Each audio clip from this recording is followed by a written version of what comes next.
Bonjour à tous, bienvenue pour ce nouveau caillou confiné et aujourd'hui on va voyager un peu dans le système solaire. Je voudrais vous parler des inclusions riches en calcium et en aluminium telles qu'on peut les trouver dans les chondrites carbonées. Et donc ici je vous montre un tout petit morceau de la météorite d'Allende que j'ai pu acheter à la bourse aux minéraux de Sainte-Marie-aux-Mines. Et donc vous voyez donc de ce côté-ci la matrice noire de la chondrite carbonée et la pointe blanche ici qui constitue cette fameuse inclusion riche en calcium et en aluminium.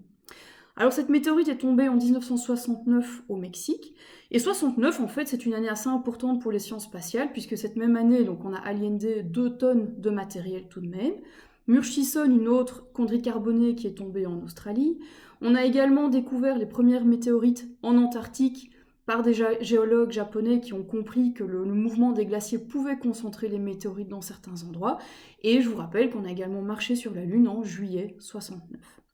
Alors ces chondrites carbonées, comme leur nom l'indique, elles contiennent beaucoup de carbone.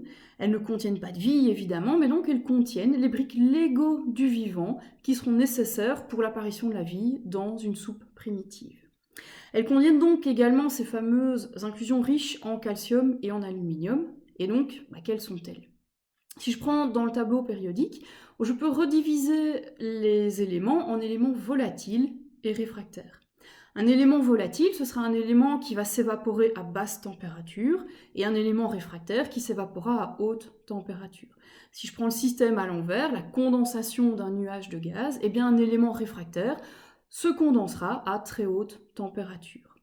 Et donc quand on va refroidir la nébuleuse solaire, les premiers éléments qui vont condenser, ce seront les éléments les plus réfractaires. Donc les plus réfractaires que l'on connaisse, on va avoir le tungstène, le platine, des métaux nobles, mais très rares également. Mais dans les éléments majeurs, nous aurons également le calcium, l'aluminium, le magnésium et le titane. Et donc les minéraux qui constituent cette inclusion riche en calcium et en aluminium, on va pouvoir les dater grâce à de la radioactivité éteinte, notamment l'aluminium 26 qui se désintègre en magnésium 26. Et donc aujourd'hui, on peut dater ces inclusions qui nous permettent en fait de dater le début de la condensation du système solaire. Et l'âge le plus ancien que l'on ait obtenu, il s'agit de 4 milliards d'années, 568 millions d'années. Alors, ce qui est intéressant également, c'est que cette inclusion, elle est réfractaire, donc on sait avec d'autres méthodes géochimiques qu'elle s'est formée proche du Soleil. Le problème, c'est qu'elle a été incorporée dans cette matrice noire qui, elle, s'est agglomérée loin du Soleil. Elle est riche en éléments volatiles, on sait qu'on avait de la glace d'eau également et de l'eau qui a circulé dans cette matrice.